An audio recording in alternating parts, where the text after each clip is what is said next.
नमस्कार, मैं हूँ साक्षी मिश्रा एंड जुडिशियल वर्ड के हिंदी केस लॉ सीरीज़ में आपका बहुत बहुत स्वागत करती हूँ।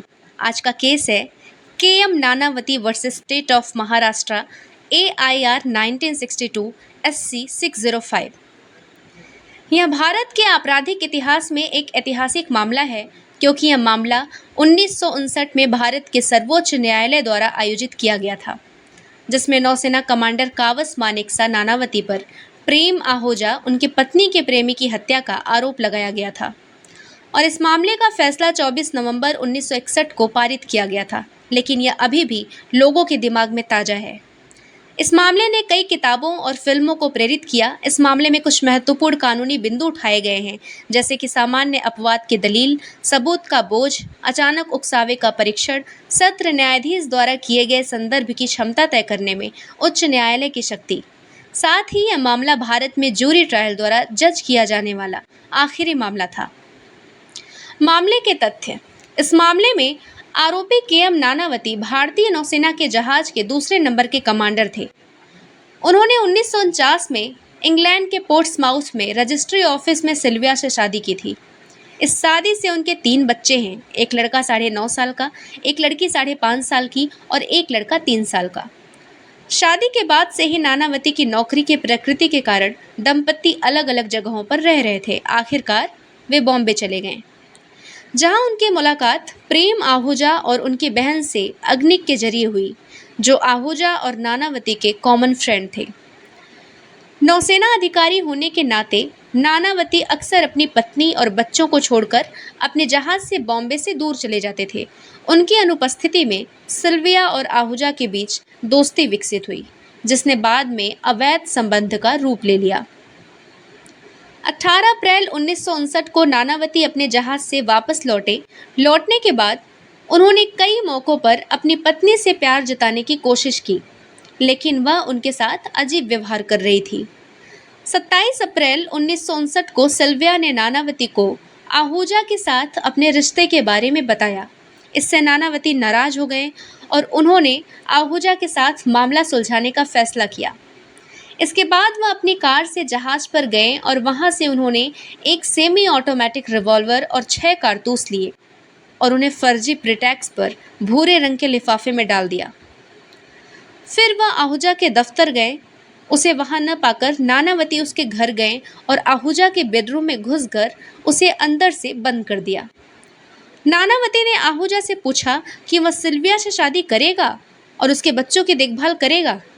आहूजा ने जवाब दिया, क्या मैं हर उस महिला से शादी करूंगा जिसके साथ मैं सोता हूँ? फिर आहूजा और नानावती के बीच झगड़ा हुआ, जिसमें नानावती ने आहूजा को गोली मार दी। इसके बाद उसने खुद को पास के पुलिस स्टेशन में सरेंडर कर दिया। के.एम. नानावती के खिलाफ मामला दर्ज किया गया। मामले के मुद्दे। क्या अभियुक्त ने आहूजा को गंभीर और अचानक उकसावे में गोली मारी या फिर यह एक पूर्व नियोजित हत्या थी? क्या अनुच्छेद 142 के तहत आदेश को पूरा किए बिना SLP पर विचार किया जा सकता है? क्या राज्यपाल और SLP की क्षमा शक्ति एक साथ चलती है? दलीलें। याचिकाकर्ता की जो दलीलें हैं वो इस प्रकार हैं। आज याचिकाकर्ता की ओर से दलील दी गई कि जब नानावती को अपनी पत्नी के आहूजा के साथ संबंधों के बारे में पता चला तो वह आत्महत्या करना चाहता था, लेकिन सिल्विया ने दावा किया कि वह उसे शांत कर सकती है। चूँकि सिल्विया ने यह नहीं बताया कि आहूजा उससे शादी करेगा या नहीं और वह पता लगाने की योजना बना रहा है, इसलिए वह अपने बीमार कुत्ते के लिए दवा लेना चाहता था और उसने अपनी पत्नी और अपने 2 बच्चों और एक पड़ोसी के बच्चे को सिनेमा में छोड़ दिया और वादा किया कि शो खत्म होने पर वह उन्हें ले जाएगा। इसके बाद वह अपने जहाज पर गया और जहाज के अधिकारियों से कहा कि वह रात में अहमदनगर जाते समय अंतरिक्ष यान के स्टोर से रिवॉल्वर और 6 गोलियां निकालना चाहता है। रिवॉल्वर और 6 कारतूस प्राप्त करने के बाद उसने उन्हें भूरे रंग के लिफाफे में डाल दिया। वह अपनी कार से आहूजा के कार्यालय गया, लेकिन वह वहां नहीं मिला। वह अपनी कार से आहूजा के घर गया, जहां आहूजा के नौकर ने दरवाज़ा खोला और नानावती आहूजा के बेडरूम में चला गया, जहां उसने रिवॉल्वर के साथ लिफाफा ले रखा था और उसने देखा कि आहूजा उसे बेडरूम में गंदा सुअर कह रहा है। उसने उससे पूछा कि वह सिल्विया से शादी करेगा और उसके बच्चों की देखभाल करेगा। आहूजा ने जवाब दिया कि क्या मैं हर उस महिला से शादी करता हूँ जिसके साथ मैं सोता हूँ। आरोपी ने गुस्से में आकर मृतक को जान से मारने की धमकी दी और लिफाफा और रिवॉल्वर को पास की अलमारी में रख दिया। मृतक ने अचानक हरकत की और लिफाफा छीन लिया। आरोपी ने कहा कि रिवॉल्वर निकालो और वापस आओ। दोनों के बीच झगड़ा हुआ और उस झगड़े में गलती से 2 गोलियां चल गईं और आहूजा की मौत हो गई। उस गोली के बाद प्रतिवादी अपनी कार में वापस आया और आत्मसमर्पण करने के लिए पास के पुलिस स्टेशन गया। इसलिए मृतक के खिलाफ आरोप गंभीर और अचानक उकसावे के साथ लगाए गए थे। इसलिए भले ही आपने कोई अपराध किया हो, लेकिन यह हत्या नहीं थी, बल्कि हत्या के बराबर नहीं होने वाली एक गैर इरादतन हत्या थी। प्रतिवादी का जो तर्क है वो इस प्रकार है। प्रतिवादी के वकील द्वारा दिया गया पहला तर्क यह है कि आहूजा शॉवर से तौलिया लेकर बाहर आया था। जब उसका शव उसके बेडरूम में मिला तो उसका तौलिया अभी भी बरकरार था। यह मृतक के शरीर से ढीला या गिरता नहीं है और जब लड़ाई होती है तो यह अत्यंत दुर्लभ होता है। साथ ही सिल्विया के कबूलनामे के बाद आरोपी ने उन्हें शांत किया और अपने परिवार को इकट्ठा किया, उन्हें सिनेमा में ले गया, उन्हें सिनेमा में छोड़ दिया और फिर रिवॉल्वर लेने के लिए अपने स्टोर पर चला गया। इससे पता चलता है कि उसके पास शांत होने के लिए पर्याप्त समय था। उकसावे गंभीर या अचानक नहीं थे और नानावती ने हत्या की योजना बनाई थी। साथ ही आहूजा के नौकर अंजनी के अनुसार, जो घटना के समय आहूजा के घर पर था और वह एक स्वाभाविक गवाह था, लगातार 4 गोलियां चलाई गईं और पूरी घटना में हमलों को छोड़कर 1 मिनट से भी कम समय लगा। नानावती आहूजा के कमरे से बाहर आया और उसकी बहन मैमी को यह नहीं बताया कि उसकी बहन फ्लैट के दूसरे कमरे में थी। उप निदेशक ने यह भी गवाही दी कि नानावती ने यह स्वीकार करते हुए भ्रमित महसूस नहीं किया कि नानावती ने आहूजा को गोली मारी थी और यहाँ तक कि पुलिस रिकॉर्ड में उसके नाम की स्पेलिंग भी सही कर दी थी। केस के निर्णय। Jury trial. चूंकि मामला पहले सत्र न्यायालय में गया था और जहां इस मामले पर जूरी ट्रायल चल रहा था, जूरी ट्रायल में नानावती को भारतीय दंड संहिता 1860 की धारा 304 के तहत फैसले के साथ दोषी नहीं ठहराया गया था, लेकिन सत्र न्यायाधीश जूरी ट्रायल के फैसले से संतुष्ट नहीं थे और उन्होंने उस फैसले को विकृत और अनुचित माना और इस मामले को दंड प्रक्रिया संहिता की धारा 307 के तहत बॉम्बे उच्च न्यायालय के डिवीजन बेंच को भेज दिया। उच्च न्यायालय के फैसले। उच्च न्यायालय ने अभियोजक द्वारा दी गई निम्नलिखित दलीलों के आधार पर जूरी ट्रायल के फैसले को खारिज कर दिया, जिसके आधार कुछ इस प्रकार हैं।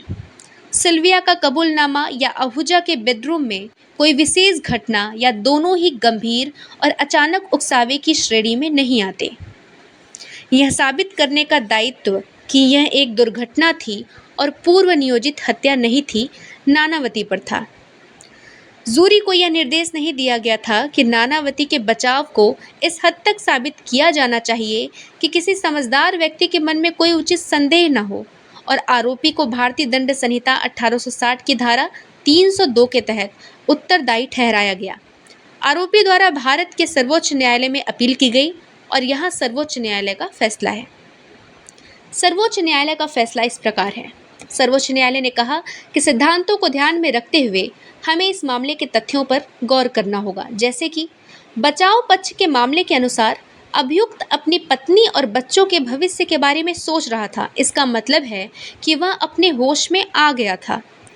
कबूलनामे और हत्या के बीच का समय उसके आत्मनियंत्रण को पुनः प्राप्त करने के लिए पर्याप्त था। केवल यह तथ्य कि गोली मारने से पहले अभियुक्त ने मृतक को गाली दी और गाली के कारण उतना ही अपमानजनक जवाब दिया, हत्या के लिए उकसावा नहीं हो सकता। सर्वोच्च न्यायालय ने दूसरे मुद्दे में एसएलपी को यह कहते हुए खारिज कर दिया कि जब तक वह अनुच्छेद 142 के तहत आत्मसमर्पण नहीं करता, तब तक वह इसका दावा नहीं कर सकता। सर्वोच्च न्यायालय ने यह भी माना कि क्षमा के लिए राज्यपाल को दिया गया आवेदन और एसएलपी एक साथ नहीं चल सकते। यदि एसएलपी दायर की जाती है तो ऐसे मामले में राज्यपाल की शक्ति समाप्त हो जाएगी। सर्वोच्च न्यायालय ने माना कि मामले के तथ्य भारतीय दंड संहिता की धारा 300 के अपवाद 1 के प्रावधानों को आकर्षित नहीं करते हैं और अभियुक्त भारतीय दंड संहिता की धारा 302 के तहत हत्या के लिए दोषी है और उच्च न्यायालय द्वारा अभियुक्त को दी गई आजीवन कारावास की सजा सही है। और साथ ही यह माना कि हस्तक्षेप का कोई आधार नहीं है और सर्वोच्च न्यायालय ने अपील को खारिज कर दिया। निष्कर्ष, इस निर्णय ने पूरे देश में ध्यान आकर्षित किया क्योंकि इस तथ्य के कारण कि व्यभिचार के अपराध के परिणाम स्वरूप हत्या हुई थी, जो कि गैर इरादतन हत्या के बराबर नहीं थी। वह नौसेना का एक उच्च पदस्थ अधिकारी भी था और इस तथ्य और मीडिया द्वारा दयनीय कवरेज के कारण इस तरह के अपराध को सामाजिक रूप से स्वीकार कर लिया गया। अभियोजन पक्ष पर सबूतों का बोझ पूरी तरह से स्पष्ट करके छोड़ दिया गया। साथ ही मामले को उच्च न्यायपालिका को संदर्भित करना और जूरी का कानून के मुद्दे पर गलत होना न्यायपालिका में भ्रष्टाचार की मात्रा को दर्शाता है, जिसके परिणाम स्वरूप 1973 में आपराधिक प्रक्रिया संशोधन के बाद जूरी प्रणाली को समाप्त कर दिया गया। बहुत बहुत धन्यवाद। मिलती हूँ आपसे एक नए केस लॉ के साथ।